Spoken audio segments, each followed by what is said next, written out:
todos, bienvenidos al Cajón Desastre de la Fisioterapia. Somos Noé Marqués y Gerard Berenguer. Último capítulo del día ya, ha sido un día intenso, ¿eh? Ha sido un día intenso, pero muy productivo. Sí. Hoy, antes de empezar la entrevista, vamos a puntualizar, porque hicimos el capítulo con Juan Miñano, que nos preguntábamos cómo se llama una persona que había estudiado PNI, y nosotros acuñamos el término penellero, de broma, ¿vale? Juan no sabía, tampoco él que ha hecho PNI no lo sabía. Pero... Vale, la palabra es psiconeuroinmunólogo, que en verdad queda súper bien, yo no sé por qué no se nos ocurrió. Ya, la verdad es que pocas luces. Peor es a una persona que ha estudiado PNI y que tampoco lo sepa, ¿eh? Juan, muy mal. En fin, bueno, digo todo esto porque hoy tenemos con nosotros una psiconeuroinmunóloga, que además es fisioterapeuta, experta en suelo pélvico. Está con nosotros Irene Fernández, bienvenida al podcast. ¿Qué tal? Hola, chicos, me estaba riendo, digo, ¿me puedo reír? Se puede reír, se puede reír. ¿Por qué están hablando de PNI? Ahora no entendía nada. Me imagino. Pues he avisado, primero hablamos un poco y luego tal. Sí, pues siempre metemos una buena cuña así, porque bueno, queda bien. Y tan, claro que sí. Pues nada, chicos, muchísimas gracias por invitarme a este a ti por venir. Cajón Desastre de la Fisioterapia. Qué chulo el nombre, ¿eh? Sí. Bueno, se le ocurrió a ella. Pero bueno, hay una historia detrás que lo explicaremos más para adelante. Más adelante lo explicaremos. Spoiler no, gracias. No, spoiler no, de momento. Vale, para empezar a meternos un poquito en el tema, ¿qué te llevó a especializarte en suelo pélvico o sexología también, que creo que estás un poco metida? Correcto, pues mira, yo estaba estudiando la carrera, estaba estudiando fisioterapia y mi hermana estaba embarazada de mi primer sobrino. Y yo llegué a casa y Carol, que es el nombre de mi hermana mediana, tenía un montón de dolor en la barriga. Y claro, embarazada, dolor en la barriga, saltan todas las alarmas y me di cuenta que las mujeres, o en este caso mi hermana, necesitaba información. Entonces tuve la suerte, yo siempre he hecho bastante deporte, y tuve la suerte ya durante las prácticas de la carrera de ir al Centro de Alto Rendimiento de Sant Cugat, el CAR, y estar con las secciones femeninas. Entonces, en ocasiones, la regla hacía que, primero, era un tabú en aquella época, después todas iban con pastillas anticonceptivas para evitar que el sangrado apareciera y les pudiera fastidiar una competición. Y entonces fue como que poquito a poco me fui metiendo en el mundo de la mujer, dándome cuenta que lo que necesitaban era información. Y así fue. Con mi hermana fue como el gran paso adelante y luego cuando yo experimenté en mis carnes la maternidad fue como el paso definitivo para decir sí, o sea, tienes que ir por aquí y quiero acompañar a las mujeres y acompaño a mujeres en diferentes etapas de su vida. Y es bonito ver cuáles son las diferentes consultas, disfunciones, inquietudes que hay y cómo van cambiando, porque no hay... Es decir, yo cuando empecé hace 18 años a tratar a mujeres, yo veía muy pocas mujeres de 50 y muchos. Y ahora, que yo ya tengo 42 y han pasado 18 años o 19, ahora hay un montón de mujeres de 50 y muchos que no se conforman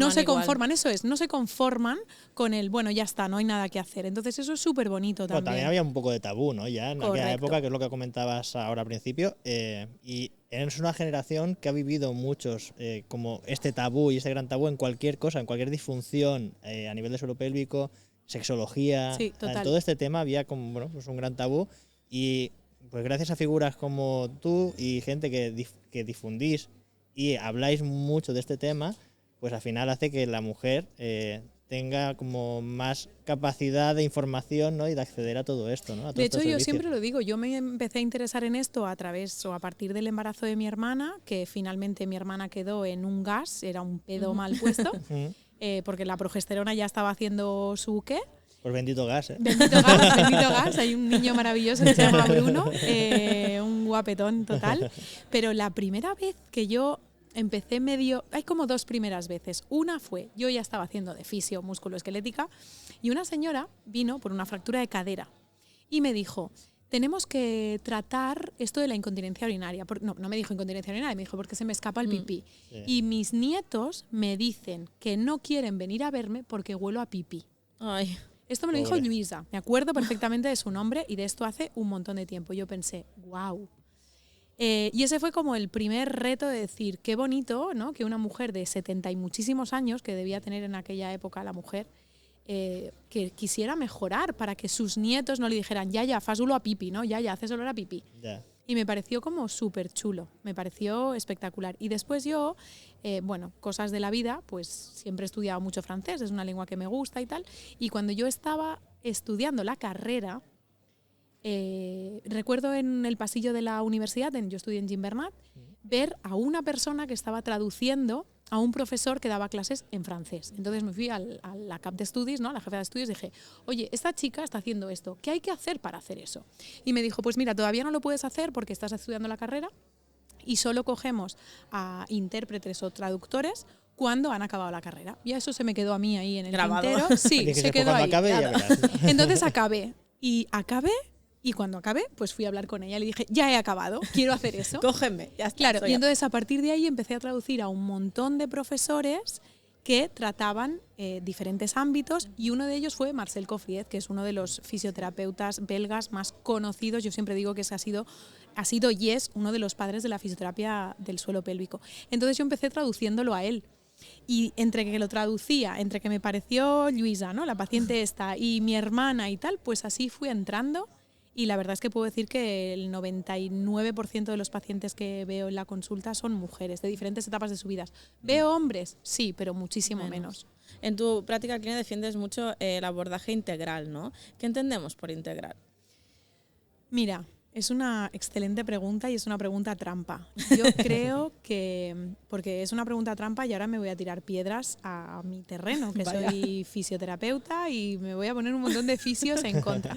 Pero ¿sabes qué pasa? Que realmente siento que si entendemos la vida de las personas, podemos ayudarlos muchísimo más en sus lesiones o disfunciones musculoesqueléticas. Y está muy bien, toda la parte bio, psiconeuro, socioeconómica, social. Vale, está muy bien. Pero a mí me faltaban herramientas. Yo con la fisioterapia hubo un momento que me quedé corta. Que me faltaba, por ejemplo, la parte emocional, y yo no me había formado en la parte emocional, ¿no? Cuando venía una mujer en posparto a preguntarme X y yo veía que ahí había una emoción, o el miedo que tuvo mi hermana a perder ese bebé. Entonces, a partir de ahí, yo decidí que, vale, muy bien, mi carrera principal es la fisioterapia, pero luego empecé a introducir como diferentes competencias transversales, pues desde un máster en nutrición humana y salud, porque claro, si yo trato el suelo pélvico y en la pelvis ósea está la vejiga, está el recto y no tengo en cuenta el sistema digestivo, es como que se me están pasando cosas. Entonces, ahí empecé con el máster en nutrición humana y salud. Conociendo la nutrición, me di cuenta que era una mierda la nutrición clásica. ¿Se pueden decir palabrotas? Sí, por supuesto. Sí, me he venido muy arriba ahora. Pues eso, conociendo la nutrición clásica, me di cuenta que habían un montón de cosas que iban en contra de la fisiología. Estoy hablando de la pirámide nutricional del señor George Kellogg. Iban en contra de nuestra fisiología. Y entonces de ahí me metí en medicina ortomolecular. Y ahí se me abrió un mundo. Y de medicina ortomolecular acabé en un curso, porque por aquel entonces el que era mi pareja le diagnosticaron espondilitis anquilosante. Y fuimos a ver a una persona que había estudiado psiconeuroinmunología. Y entonces a mí se me abrió ahí, ¿no? Venía, ¿esto qué es? Claro. ¿No? Y me pareció súper interesante. Y entonces empecé a formarme por ahí. Y de ahí pues han venido muchísimas más cosas, ¿no? Me encanta el deporte y hice cursos de, ¿no?, módulos pequeñitos de diferentes formaciones. ¿Para qué? Pues para poder entender la fisioterapia en su globalidad. Yo no voy a hacer un programa de readaptación, pero sí tengo que conocer algunas cosas que sé que son importantes. Al final en el cuerpo necesitamos 3 cosas importantes, ¿no? Hidratarnos, comer, emociones y movernos. Entonces me quedaba como muy corta solo con las técnicas manuales. Y entonces para mí ese es el tratamiento integral, el poder abordar a los pacientes a partir de conocer los matices de su vida. Y eso no significa, no significa que yo vaya a tratar la parte emocional, pero sí tengo que poder tener en cuenta. Correcto, sí tengo que poder ver que ahí hay alguna cosa. Es verdad que luego me he formado, he hecho curso de constelaciones, terapia breve estratégica, me metí en Gestalt, bueno, 1000 historias. Pero bueno, me da herramientas para decir, vale, yo llego hasta aquí porque es mi competencia y a partir de aquí derivo y no es cosa mía. ¿Y tu consulta tipo, vale? O sea, te viene el paciente con un problema de suelo pélvico, ¿vale? Te viene la paciente. ¿Cómo introduces aquí, por ejemplo, el PNI? O sea, porque a mí es algo que me resulta curioso, porque yo quiero, o sea, yo se lo decía a ella, que yo hace tiempo que quiero estudiar PNI. Pues va a ser la mejor formación que hayas hecho en tu vida. Yo lo digo y perdona que te corto, No. sin lugar a duda, la mejor formación que he hecho jamás es la de psiconeuroinmunología clínica, que yo lo estudié en Regenera. Para mí fue un antes y un después en el abordaje del paciente. Sí, es que creo que es una herramienta muy potente que los fisios la tenemos bastante olvidada y que no nos han formado en esto. Entonces, creo que es una herramienta súper potente, pero me resulta como complicado, yo que aún no lo he hecho, saber cómo lo debería después integrar en mi práctica clínica. Mira, para mí la PNI es conocer cómo los diferentes sistemas del cuerpo están influenciando en la disfunción o el dolor o la patología que tú presentas. Entonces, son como diferentes piezas, yo lo veo como diferentes piezas del rompecabezas. A ti te viene el paciente y te dice, en mi caso, tengo dolor de regla o me duele la cicatriz de la episiotomía. Entonces yo pues haré la anamnesis, pero intentaré entender también cómo su vida influye en ese dolor de la cicatriz, por ejemplo. Y luego saber qué herramienta coger, pero es que es lo mismo, es decir, ¿por qué hacemos una técnica X de fisioterapia o hacemos otra? ¿Para qué? No por qué, sino ¿para qué hacemos una o para qué hacemos otra? Pues aquí es lo mismo. Al final dices, no, es que la psiconeuroinmunología tratáis la alimentación. No, no tratamos la alimentación, pero si yo soy fisio y me viene alguien con un gemelo, voy a ser como súper llana, Sí. que se me sobrecalga el gemelo y esta persona solo bebe café, no bebe agua y bebe refrescos, Son pautas básicas. es como, claro. por favor, o sea, si es que el cuerpo te está pidiendo a gritos agua. Sí, ¿no? sí. Entonces, la PNI a mí me dio el conocimiento en fisiología que me permite acompañar de una manera integral a los pacientes. Es que la gente te dice, pero ¿por qué vas a estudiar PNI? ¿Te vas a poner a hacer dietas? ¿No? Porque la No. gente como la asocia. Y digo, no, yo no quiero la herramienta del PNI como eso. Yo quiero seguir haciendo mis pacientes, pero que yo les pueda dar unos consejos, por ejemplo, ve con una tendinopatía, Correcto. pues darle unos consejos que favorezcan a que el proceso antiinflamatorio se produzca de manera más eficiente o más rápida. Aparte de que le haya podido hacer una técnica invasiva o que le haya hecho X ejercicios o X rutina. Correcto. Sí, es así. Por ejemplo, a mí me viene, no que sé, una mujer que ha dado a luz hace un año, por ejemplo, y no sabe si tiene diástasis o no. Vale, pues hacemos la valoración y yo me doy cuenta a lo mejor en esa anamnesis que hay un problema digestivo. Y si hay un problema digestivo o una disfunción digestiva, cada vez que yo quiera tonificar ese abdomen, no va a quererse tonificar, ¿no? Yo siempre digo, hago el mismo ejemplo, que es un poco chorras, pero imagínate en pleno agosto después de comerte una paella en el chiringuito, que además suelen estar saladitas, y te pones a beber agua, claro, ¿qué hace la barriga? Blum, ¿no? Cómo se distiende. Pues ese es su día a día.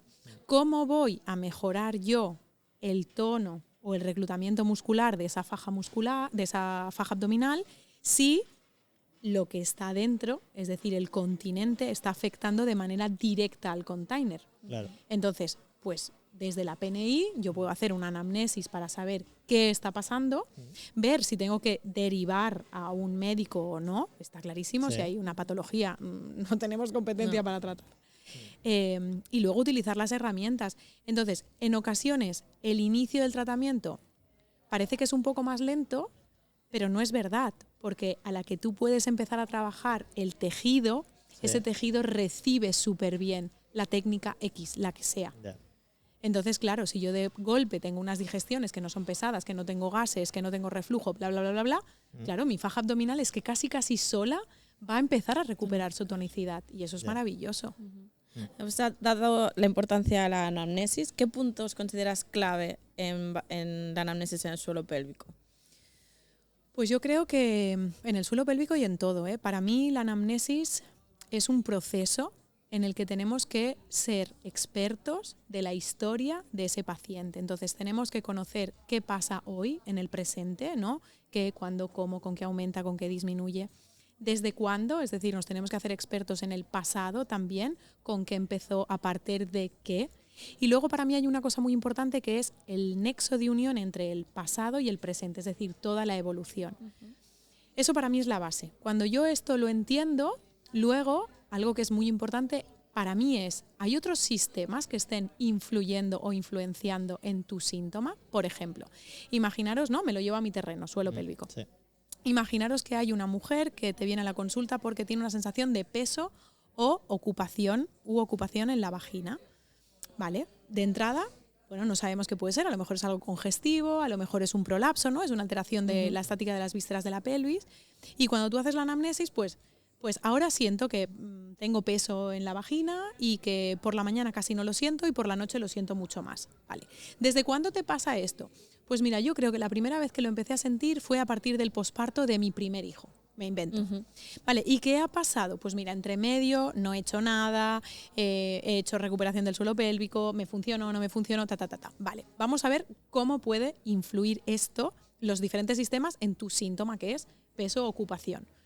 ¿Qué tal a nivel defecatorio? No, tengo un estreñimiento brutal.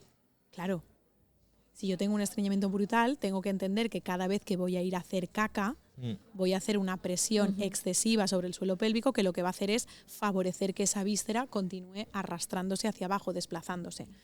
Entonces, por ejemplo, ahí la parte de la anamnesis de qué relación tienen los otros sistemas en tu signo o en tu síntoma, pues eso para mí es súper importante. O por ejemplo, al final del día pues siento mucho más peso, ¿vale? Pues qué relación tendrá ahí la postura o la gestión de la presión. Entonces yo creo que eso es importante. El tema del estrés y estado emocional.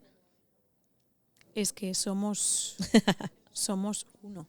De hecho, no sé si me puedo meter mucho en física cuántica aquí, pero es un poco donde estoy yendo ahora. A ver, claro, ahora tienes que hablar de ello. Ahora. Ya has entrado. O sea.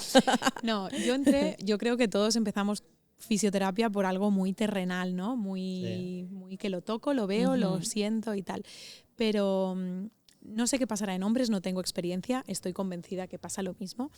Pero en el campo del suelo pélvico, útero es casa, ¿no? Si hablamos de emociones, de biodiscodificación y demás, útero es casa.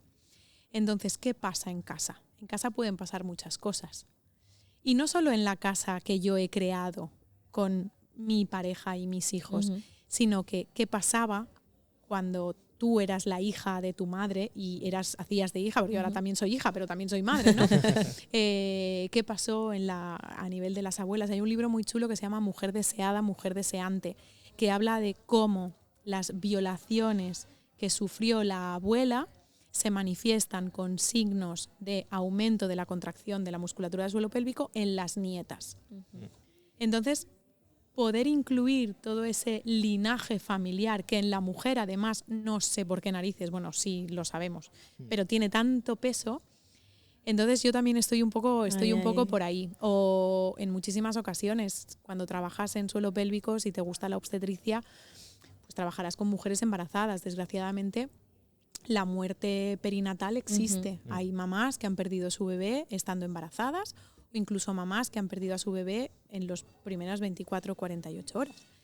Entonces, en ocasiones, entre un embarazo, es decir, un embarazo que acaba con un aborto y el siguiente embarazo, claro, la mujer en este segundo embarazo está con cierto miedo y puede tener, pues, activada de manera voluntaria la musculatura de su suelo pélvico como contraída, pensándose que si yo contraigo los músculos del suelo pélvico, el bebé no se cae, no se pierde, no se cae, entender un poco la metáfora. Y en muchas ocasiones hemos tenido que trabajar, ¿no? El poder despedirnos de ese bebé. Hay mucho tabú también ahí y sobre todo que, bueno, al final es como no te preocupes, tendrás otro, ¿no? Claro, eso son frases de menos mal que te haya pasado ahora y no más adelante. Poca empatía y comprensión. Sí, en ocasiones es mejor un silencio o un lo siento, ¿no? Sí. Entonces, claro, te das cuenta que cuando una mujer entra en una consulta de suelo pélvico, al final vas a estar haciéndole muy probablemente una exploración de la zona, vamos a decir, más íntima que tenemos o que compartimos con menos gente, ¿no? Al final, bueno, no sé, al menos yo. No sé vosotros, ¿no?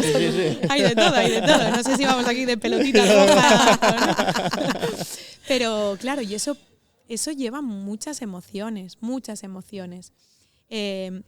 Desgraciadamente los abusos existen, desgraciadamente, pues eso, los abusos, los abortos, el linaje familiar, el qué se espera de nosotras, eso tiene un peso heavy, a nivel de dolor, a nivel de suelo pélvico, que probablemente en otros aspectos de la fisioterapia también, pero claro, no tengo experiencia. como para poder comparar. No, pero es un tema que yo creo que psicológicamente nos puede afectar más realmente a las personas. Sobre todo la presión esta familiar, la presión social, ¿no? Que a lo mejor con otra lesión o con otra patología no influye, pero en este tema sí. O sea, en este tema sí que va a influir mucho a nivel más psicológico y esto puede tener muchas repercusiones. Correcto, realmente. y luego es cómo hemos aprendido la sexualidad. O sea, está clarísimo que se acaba la cuarentena y el ginecólogo te dice, ya estás de alta. ¿Qué significa ya estás de alta? ¿Que ya puedo ser penetrada por un varón? Claro, ¿Qué significa? Plan, venga, porque sexo, significa ¿no? eso. Sí, Alguien me ha 100%. preguntado que a lo mejor el hecho de tener un bebé en la teta casi 24 horas al día hace que mi líbido no es que no exista, es que mi motivación, mi dopamina no es el macho alfa que tengo en mi cama, es mi bebé al que tengo que amamantar. Entonces, toda esa presión social alrededor del sexo, bueno, supongo que opináis lo mismo que yo, está muy foco en la mujer. Es que es como todo muy random. Es como el concepto de MILF, que es que yo no lo soporto, porque es como, ¿en qué momento? O sea, si tú no tienes un hijo, eres follable. ¿En qué momento que has tenido un hijo ya no lo eres? O sea, se presupone que ya no lo eres, porque, ¿no? Ahí estamos, Sí. ahí estamos. No acabo de entender. ¿Y por quién tienes que cumplir? No, yo cumplo por mi marido. Mirad, una de las cosas que yo digo en la anamnesis, cuando viene una mujer les digo, ¿has retomado las relaciones sexuales? Me dicen, no. Y le digo, ¿y sin penetración? Ah, bueno, sí, sin penetración sí. También es el nexo que tenemos, que una relación sexual, si no tiene penetración, ¿no? Si no hay coito, no es sexo, ¿no? No es sexo. Momento. ¿Os acordáis de cuando nos sentábamos en los bancos, nos frotábamos y nos dábamos besos y llegábamos con el morado aquí, el chupón aquí. y tal? Eso era sexo. Sí, madre mía. Eso era sexo, pues ya está, pero era el sexo que tenías. Y esas cosas se han perdido. Y parece que si no hay coito, si no hay penetración, no hay sexo, no, un momento. Entonces, claro, esta presión en la consulta de suelo pélvico se ve mucho, pero porque estás en el ámbito, ¿no? En la zona. Siento la interrupción, pero hoy venimos a presentaros el nuevo vino R700, una revolución en ecografía. La verdad que desde que llegó el R700 a la consulta estoy volviendo a disfrutar de la ecografía. No, confirmo porque está muy pesado. Cada día me manda ecografías. Es que es increíble. Este ecógrafo tiene una sonda lineal que tiene una calidad de imagen totalmente increíble. Encima tiene modo Doppler, tiene elastografía cuantitativa y cualitativa, un modo panorámico totalmente brutal. Realmente estamos delante de un equipo de alta gama y encima por un precio totalmente ridículo, increíble. Podéis encontrar más información en www.vino.es. Y en todas las redes sociales. Ahora sí, seguimos con el capítulo. Sí, 100%. Bueno, yo creo que hay falta de educación sexual, bueno, ya en colegios, pero ya no en colegios, ya en adolescentes, un poco más, en niños más pequeños realmente. O sea, algo que se inculque y que al final normalizar, ya en las siguientes generaciones, normalizar todo este discurso. Eso es. Al final creo que eso sería súper importante. Pero si solo hay que ver la música que se escucha ahora. Ya, o sea, por No, ejemplo... no. Sí, O sea, si entramos en los niños, a mí me da un miedo porque escuché justo un capítulo que hablaba de esto, de un podcast, que al final el porno que consumen los niños siendo tan jovencitos y además el tipo de porno, es que da mucho miedo. ¿Por qué está mal visto? O sea, tú no te sentarías con tu hijo a ver porno, pero sí a escuchar canciones porno, ¿no? Total, no lo había pensado nunca. Claro, yo voy en el coche con mi hijo de 1 año y medio. Y a veces lo escucho y digo, madre mía. Y claro, a veces pues salta una canción de reggaetón y a lo mejor le dice que le está haciendo una felación o tal, mal dicho, y bueno, pues está ahí, el niño está ahí detrás y tal. A mí no se me ocurriría poner una película. Sí. No. Y al final es un estímulo también. No sería un helado, no cuela. No. Por eso, pero que es como muy curioso, ¿no? O sea, es todo muy curioso. Música porno sí, pero sí, es heavy. Es muy heavy. Visual no. O sea, ¿hasta qué punto? Heavy. Y luego es que luego nos encontramos con... Mirad, una de las cosas que más alivio, más tampoco, no puedo ser así. Una de las cosas que les gusta mucho a las mujeres que tienen dolor en las relaciones sexuales, por ejemplo, les digo, por prescripción terapéutica te prohíbo la penetración. Y es como, ¡uf, qué alivio! ¿De verdad? ¿Eso se lo puedo decir a mi pareja? Digo, sí. Pero se tiene que dar por escrito. Pero ya te digo, entonces, es que es como un aspecto tan íntimo que no podemos excluirlo de suelo pélvico. Y luego también está, fisio del suelo pélvico, ¿qué hacéis allí? Pues sí, pues sí, al igual que tú exploras una glena humeral, Claro. yo exploro claro. una vulva, exploro una vagina, puedo ver cómo están los obturadores internos a través de la vagina y eso me sirve pues para trabajar músculo esquelético a nivel de la coxofemoral. Pero claro, es que es esa zona. Bueno, porque al final es que se le ha dado una connotación sexual única. Total. ¿Sabes? Y en plan, no, es una parte más corporal y se tiene que tratar igual que tratas un hombro, una muñeca o tratas cualquier parte. Sí, y esta es la parte buena que os decía al inicio. Antes venían muy pocas mujeres más de edad más adulta y ahora vienen cada vez más. ¿Por qué? Pues porque al final la divulgación, las redes sociales, ¿no? Claro. Todo esto Está está llegando. Y bueno, lo veis, ¿no? Antes salía Concha Velasco anunciando anunciando la compresas, ¿no? Tena Lady. Sí. Ahora sale, que era una señora ya más mayor y la incontinencia urinaria es de mujeres mayores, y ahora sale una chica jovencita que debe tener unos 40 y es como, ojo, que si alguien sabe qué figura poner son los de marketing. No han puesto a esta chica de 40 y pocos porque sí. Ya. Sí, sí. Entonces, bueno, las cosas están cambiando y está bien. Y probablemente probablemente no, estoy convencida que gracias a episodios como este y a charlas así, pues Bueno, sí, poco a pueda poco se llegar va más llegando la gente. gente, Sí. a concienciar a la gente. Sí. Y bueno, Sí, si va al lle- final dices, este vale, mensaje esto no va es llegando. normal. Entonces, si no es normal, voy a buscar, ¿no?, una solución. Sí. Eso es. En tu práctica clínica, ¿qué herramientas utilizas más allá de igual terapia manual o ejercicio terapéutico?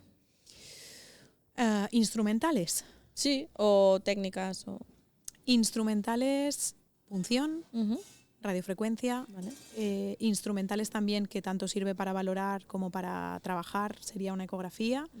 Para mí la ecografía es un antes y un después a nivel de fisioterapia. Creo que nos permite ver en tiempo real qué es lo que está pasando en el cuerpo del paciente. Imaginaros yo que lo tengo que ver intracavitario. Ya. Ya. Entonces es maravilloso.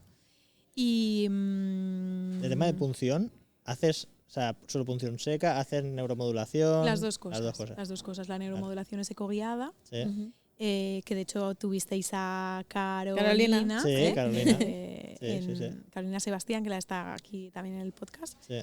Entonces las dos cosas, tanto punción como ecoguiada, ¿Has neuromodulación. notado muchos cambios con la invasiva de los tratamientos antes y después? De cuando no hacías tanta Mira, me invasiva. voy a mojar y a lo mejor no te gusta.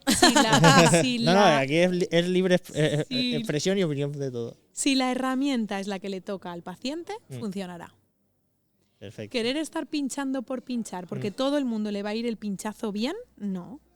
Querer estar haciendo radiofrecuencia porque a todo el mundo le va a ir bien la radiofrecuencia, no. Es cierto que tenemos una evidencia científica detrás que nos respalda ciertas prácticas, bla, bla, bla, bla. Vale, muy bien.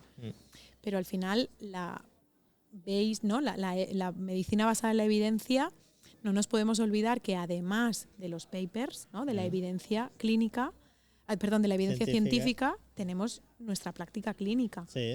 Entonces, pues hay que ver, ¿no? Es igual que las manipulaciones. Antes, venga, va todo el mundo a manipular D4.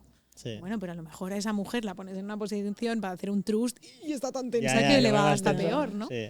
Entonces, Sí, no, al final cada paciente tiene sus técnicas y hay que saber qué escoger y cómo escogerlo. O sea, y Eso está es. muy bien tu respuesta, está genial. Estoy 100% de acuerdo contigo. No, que además hay evidencia de que en la estimulación del tibial posterior que no Sí. se habían visto grandes, cambios muy significativos entre una técnica u otra. Quiero decir que sí.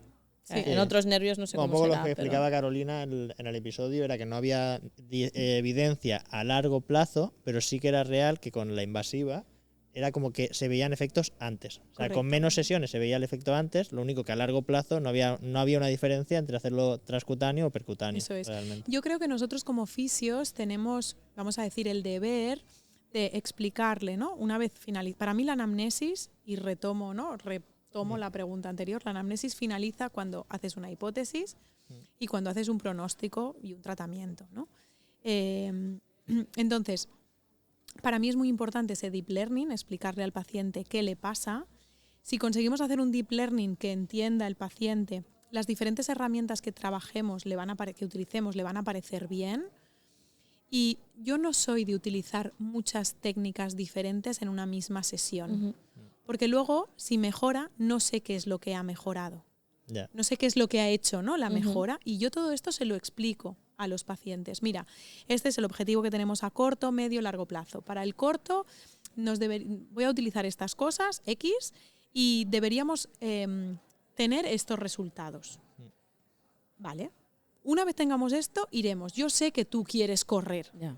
Pero primero, imaginaros que estamos en una playa, pues ahora estamos en el paseo, tengo que enseñarte a quitarte los zapatos y a enseñarte a caminar por la arena. Ya llegaremos al agua, porque nuestro objetivo es meternos en el agua, bañarnos en el mar, pero poco a poco. Entonces yo soy de utilizar poquitas cosas. Es verdad que soy mucho de utilizar terapia manual, aunque por supuesto la ayuda de la aparatología es fabulosa, y de explicarle al paciente y de escuchar al paciente. De ver cómo vibra el paciente, ¿no? ¿Qué le dice la barriga a ese paciente? Sí. Bueno, es que al final solo conversar con el paciente y que el paciente entienda y comprenda lo que le está pasando y lo que le vas a hacer, ya está mejorando al paciente. Bueno, es que hay un montón de estudios de resonancia magnética funcional que justamente hablan de esto, ¿no? Sí. En dolor y el deep learning. Sí. Por eso, que esa parte es totalmente básica. Los ejercicios hipopresivos, ¿los utilizas y cómo? Porque parece que hubo como mucho boom y ahora parece que está un poco en entredicho su eficacia. Pues imagínate que yo empecé siendo la traductora de Marcel Cofrier, Pues ya. o sea, con eso ya te lo digo todo. Yo, he prescrito hipopresivos hasta durmiendo. Yo creo que son una técnica buena. Creo que son una herramienta clínica muy buena. Pero Marcel, como genio que es, pues los genios a veces no tocan mucho, ¿no? Sí. Entonces tuvo la mala suerte o la mala pata de no publicar en su momento.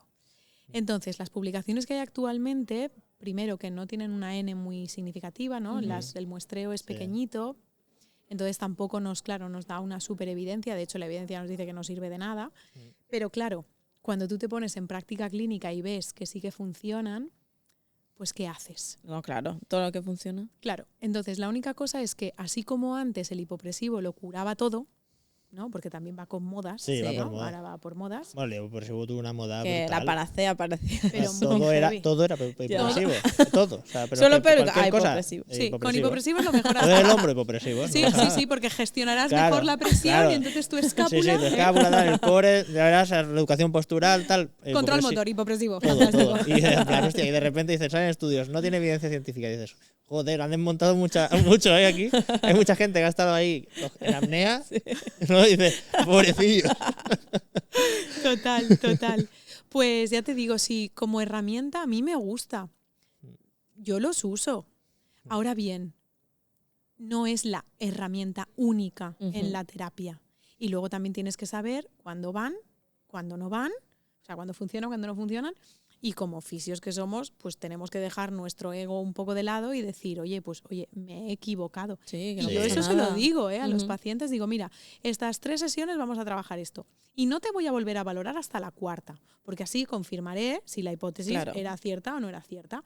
Puede ser que no nos hayamos equivocado, o puede ser que sí que nos hayamos equivocado. Entonces ya veremos. Luego tendríamos que ver también qué parte del ejercicio domiciliario han hecho. Sí, porque es como muy fácil. No, es que la técnica no me va. Un momento, ¿tú has hecho algo de lo que te he dicho que tienes que hacer en tu casa?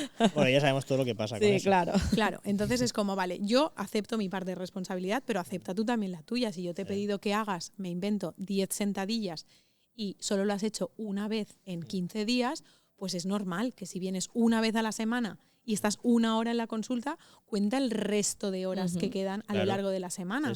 Sí, milagros a Lourdes, está claro. Correcto. Bueno, el primer día eso hay que dejárselo muy claro a los pacientes. Sí. De decir, yo voy a dar mi parte, pero el 50% o más del éxito de la terapia es tuyo, 100% tuyo. 100%. Y a partir de aquí ya lo has responsabilizado y sabe que si no le funciona el tratamiento no es culpa tuya. Porque tú en tu hora lo has dado todo. Eso es. Pero él en sus 24/7 no lo ha dado todo. Eso es. Aquí está sí, el tema. es así. Por eso también está guay conocer cuáles son las barreras que tienen los pacientes o la persona que te viene a ver para poder llevar a cabo aquello que tú le estás pidiendo. Porque en muchas ocasiones les pedimos hacer un montón de cosas y yo, por ejemplo, que trabajo con mujeres y ahora me pongo en el caso del posparto, es que a duras penas... Se pueden duchar. Correcto, y justo iba a decir eso, ¿sabes? Porque es que acabas haciendo caca hasta con el bebé en la teta. Entonces es como... Y luego está la cosa de, yo no puedo dejar a mi hijo para hacer los ejercicios porque encima voy a ser una mala madre. Entonces, como está todo ahí... Es complicado. Te suena. Me suena, Sí, me sí, suena. sí. Porque ya ha sido ser madre y digo, "Buah, ahora yo no lo veo tan claro eso de prescribir a los pacientes y los pobres que cumplan, ¿sabes? Depende del caso. Claro, claro. En esos Por eso casos, ahí estamos. Yo creo que tenemos que conocer un poco la vida de la persona para ver qué sí podemos hacer, qué sí se compromete y realmente cabe en su día y qué se nos está yendo la olla y... a veces sí. Porque, Total. a ver, estás trabajando que igual con un deportista que su vida está centrada en ello, ok, pero no es no es la mayoría de pacientes, o sea que... No, la mayoría. Vale, antes de acabar, quería hablar un poco de patología y Ujú. quería que nos explicaras un poquito cómo abordas el dolor menstrual, ¿no? Porque es algo que está súper normalizado en la sociedad. Bueno, de hecho, tenemos hasta una baja destinada a ello, que imagino que se puso porque o sea, había muchas mujeres sufriéndolo. Yo creo que he encontrado unos datos de que un 75% de las mujeres universitarias padecían dolor menstrual y un 40% decían que era severo, que les afectaba en su vida. O sea, me Es parece heavy, ¿eh? muy heavy. Porque Un además... 40%. Un 40%. Un 75% sí tenían dolor y un 40% decían que era severo, que les Ya que muy implicaba bestia cuando es algo natural. ¿Sabes? gente muy joven. O sea, cuéntanos un poquito. Pues mira, para empezar, me parece fantástico que hayas pasado estos datos porque el dolor menstrual o el dolor de regla se ha normalizado por la frecuencia de aparición. Y que sea frecuente no significa que sea normal. Lo que no puede ser es que algo que nos hace sobrevivir como especie, porque es así, nos tenga postradas en la cama. Eso no puede ser. Hay un montón de mujeres que se tienen que medicar. Por un lado está esto, es decir, el dolor de regla no es normal. Y esto me encantaría que saliera como a los 4 vientos. El dolor de regla no es normal. Real. Si duele es que tenemos que consultar y que algo no está funcionando. Ya veremos qué.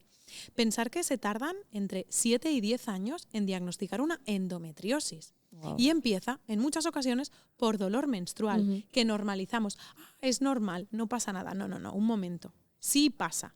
Ya. No debe doler. Entonces tenemos que ir a ver cuáles son los factores por los que duele.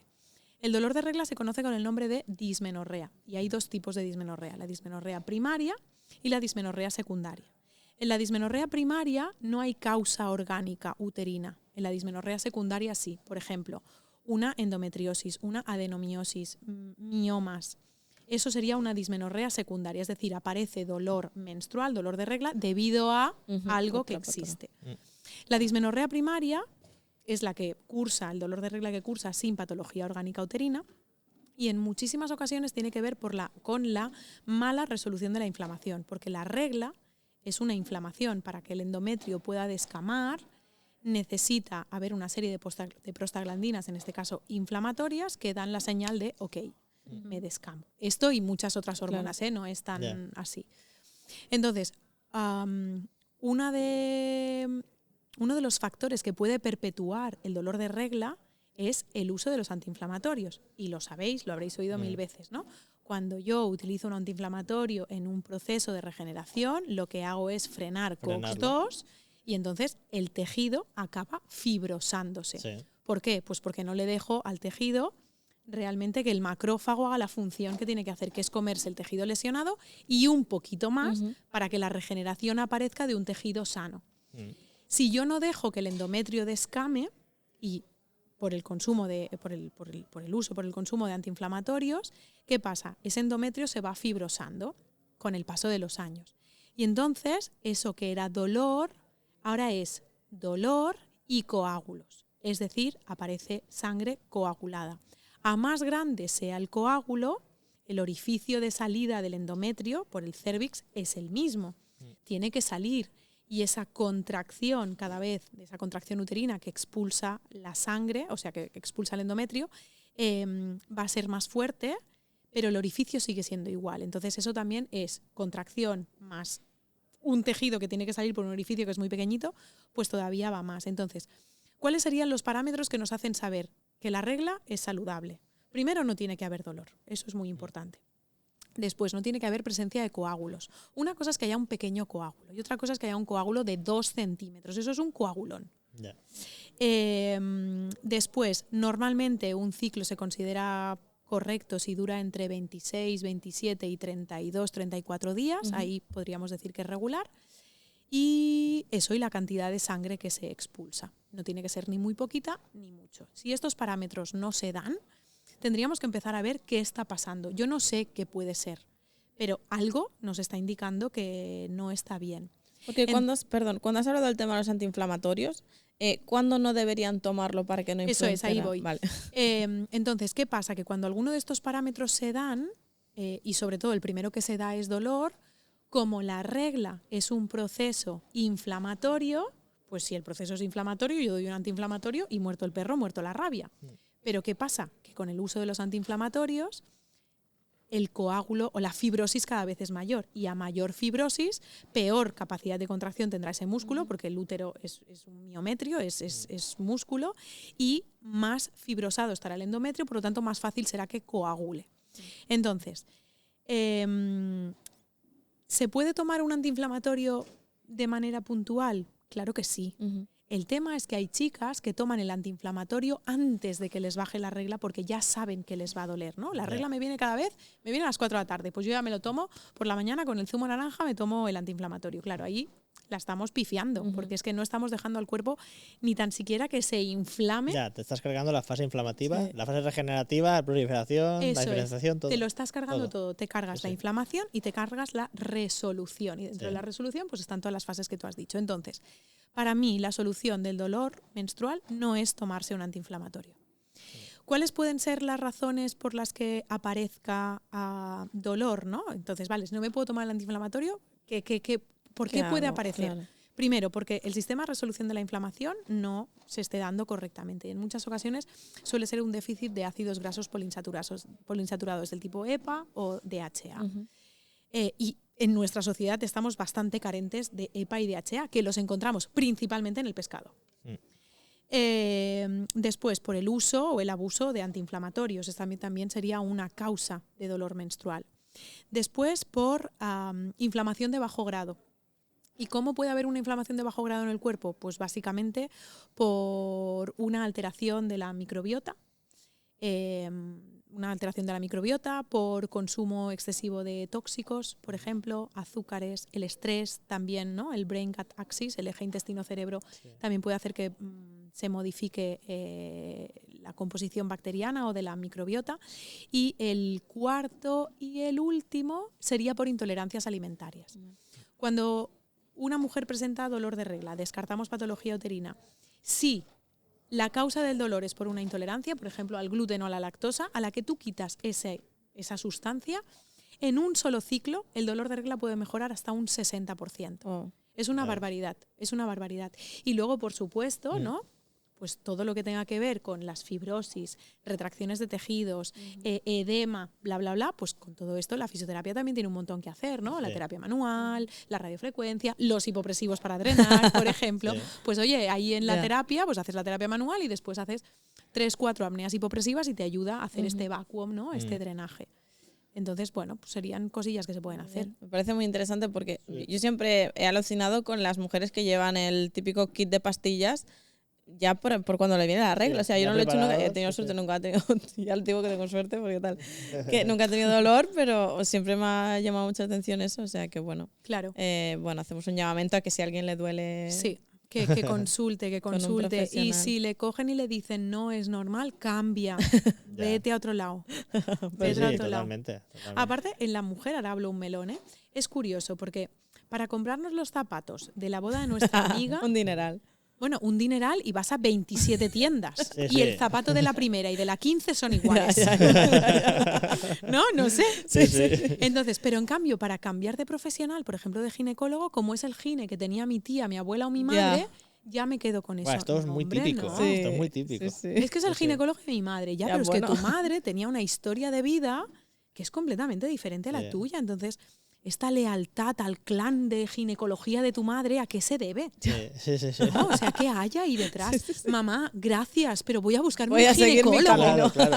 Pero es como, ay, pero es el que te trajo el mundo. Ya, mamá, pero ese No, fue tu parto, no el Claro, mío, claro. ¿no? Sí, total. Bueno, lealtades familiares. Sí. Irene, para fisios que se quieran especializar en suelo pélvico, ¿qué formaciones les podrías recomendar o dónde poder encontrar información? Pues que me vengan a ver. ¿Dónde? Mira, te cuento, yo tengo una academia que se llama Feminine Flow. Es una academia de formación en fisioterapia y en salud pélvica y hormonal, que se llama Feminine Flow, que es una academia por y para mujeres.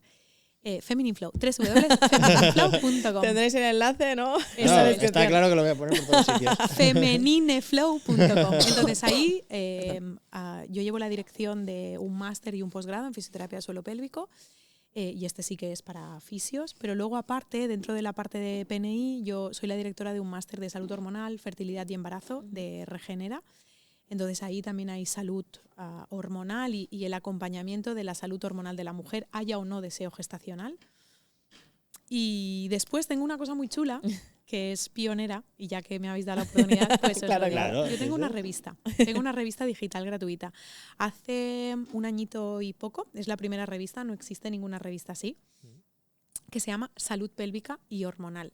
Es una revista digital gratuita que sale cada 2 meses, en las que hay 5 artículos, un monográfico, un conociendo a, y como vosotros pues entrevisto a nivel papel a Sí. diferentes profesionales relacionados con el ámbito de la salud pélvica y la salud hormonal. Y después una sección de preguntas y respuestas. La revista es gratuita, si van a la página web, hay que ponerla, www.feminineflow.com, se van Perfecto. arriba, la pestañita de revista, y lo único que tienen que hacer es suscribirse, y tienen el número actual más todas las ediciones anteriores. Ah, súper bien. Ahora creo que vamos por la edición número 10, si no me Muy equivoco, y ahora en breve saldrá el último número del año. Sí. Pues a ver si alguien de traumatología lo hace también, ¿no? Porque está guay Sí, esto. está guay, Yo no está lo guay. quiero hacer, pero ya estamos No, no, mucho ya, fregados. nosotros ya Pero estamos. por favor, alguien que lo haga. Alguien que lo haga, por favor. La revista está guay. Sé que suena Sí. mal que lo diga, pero lo voy a decir. La No, revista me está parece muy guay porque a veces como que quieres leer artículos, pero como que tener, bueno, No, para encontrar una fuente fácil donde hoy está en día, ordenado claro. y donde te van publicando. Está Pensar súper que bien no esto. es una revista, es decir, no es una revisión de Cochrane donde vas a encontrar todas las referencias bibliográficas. claro. No. Hay un montón de alumnas, exalumnas y conocidas que se la imprimen y la tienen en la sala de espera de la consulta. Y me hace una Está gracia guay. cada vez que me envían una foto. Pues hablas de diferentes temas, ¿no? Pues desde la menopausia al dolor en las relaciones sexuales, a la incontinencia urinaria, al ejercicio terapéutico, al embarazo, al posparto, al hombre también. Entonces, bueno, pues son diferentes cosas. A mí una de las cosas que me gustaba de tener libros en la consulta, antes tenía una consulta, antes de irme a vivir fuera y volver ahora que estoy volviendo, en la salita en la mesita de la sala de espera no tenía revistas, tenía libros relacionados con la fisioterapia, está claro, del suelo pélvico. Y me iba súper bien porque en ocasiones las mujeres leían algo en ese libro que a mí no me habían comentado o no le habían dado importancia, y abres como la puerta a decir, Ya. ojo, he leído esto, ¿me puedes explicar un poco más? Y entonces a partir de aquí se te abre una ventana para poder ayudar a la mujer en eso que le daba vergüenza, que no sabía que tenía que consultar, y está guay. Y la Ya, revista sí. pues también sirve para Es eso. una manera de tirar del hilo, ¿no? De algo que no hubiera salido. Eso es. Y al ella leerlo ahí dice, venga, va, se lo voy a comentar, ¿no? Eso es. O sea, Eso que ponía ahí en la revista. Sí. Sí. Está guay. Pues nada, ahí me encuentran, y me encuentran ahí, y me encuentran en redes sociales. Pues y ya sabéis. yo quería preguntar, para PNI, Regenera. Yo sí. Perfecto. No, ya, Yo sí. ya como un tema personal, ¿eh? Yo Como un tema sí. personal. Yo personalmente sí. De hecho, yo estudié PNI hace 12 años, 12 de camino a 13, y yo tuve muy claro que quería esa escuela. Es verdad que yo ahora soy la directora del máster de salud hormonal, fertilidad y embarazo, y entonces parece que Conflicto no, de intereses, ¿no? que eso es, que puede ser Pero- conflicto de intereses, pero si me crees, soy muy transparente. Bueno, Juan Miñano también nos recomendó Regenera. Sí. Bueno, yo lo tenía bastante claro, pero... Yo, el nivel de organización, metodología y aplicabilidad clínica, Sí. eso es muy importante. Eso para mí es muy importante, porque al final, ¿de qué nos sirve, entre comillas, el de qué nos sirve,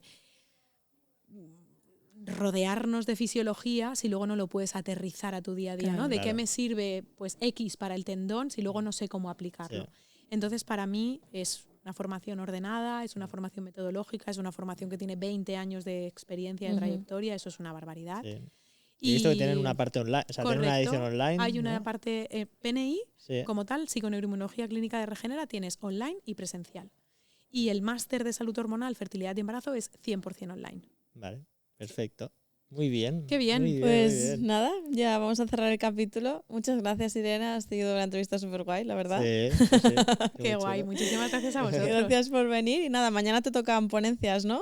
Mañana a las 7:30 de la mañana y a las 12:30. 7:30 hablo de el ejercicio terapéutico antes de la primera valoración de fisioterapia, esto a las 7:30, en el posparto, perdón, que no lo he contextualizado. Y a las 12:30 hablo de la salud sexual y la fisioterapia en menopausia. Muy interesante, sin duda. Bueno, bien, porque luego te queda un poco de fin de semana para descansar o para liarte con más cosas, porque ya. Tengo ganas de Entonces, para descansar un poquito, después viene la otra semana Claro. larga otra vez. Sí, O sea, que tengo nada.